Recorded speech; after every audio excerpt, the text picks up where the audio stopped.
23:25-40.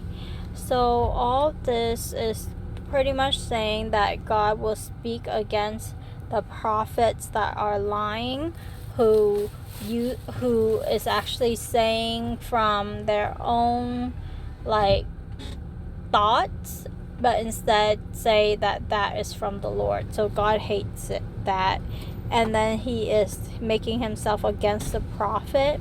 So when the people or a prophet asks you, I guess God is talking to Jeremiah saying, what is the pronouncement of the Lord? Then you have to say to them, what pronouncement? Because the Lord declared, I will abandon you. So he's not pronouncing anything anymore. And so it's like the people who actually say, oh, there's a pronouncement from the Lord, they are lying.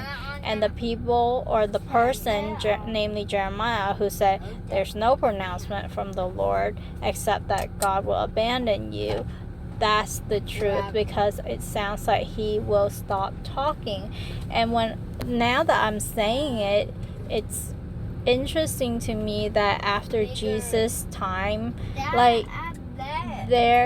because Jesus' work on the cross is finished, but then after that, in AD 70, I believe the temple was destroyed, and it seems like God doesn't speak through prophets or anymore. It seems like God was silent.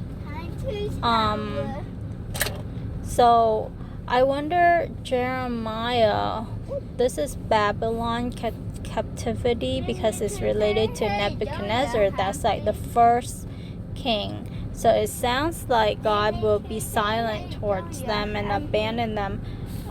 But then there are, I don't remember what happens next. I don't know my history that well, but it sounds like God will abandon his people. I was thinking like he was silent because he stopped talking to his people because he is abandoning them, but eventually he will restore and he will talk to them again.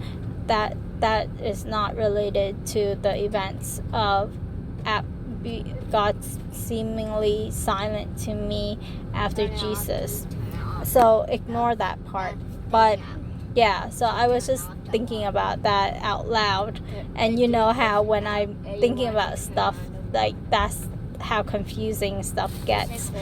All these ideas are bouncing off in my brain, and I'm trying to see which one is true, which one is not true, and discard the ones that are not true. So that was me thinking aloud. But that's what is going on in this chapter, that God is not going to pronounce anything, and those people that said that there's a pronouncement from God are actually liars, and that God will punish them. God will thrust them away from his presence and put an everlasting disgrace on them.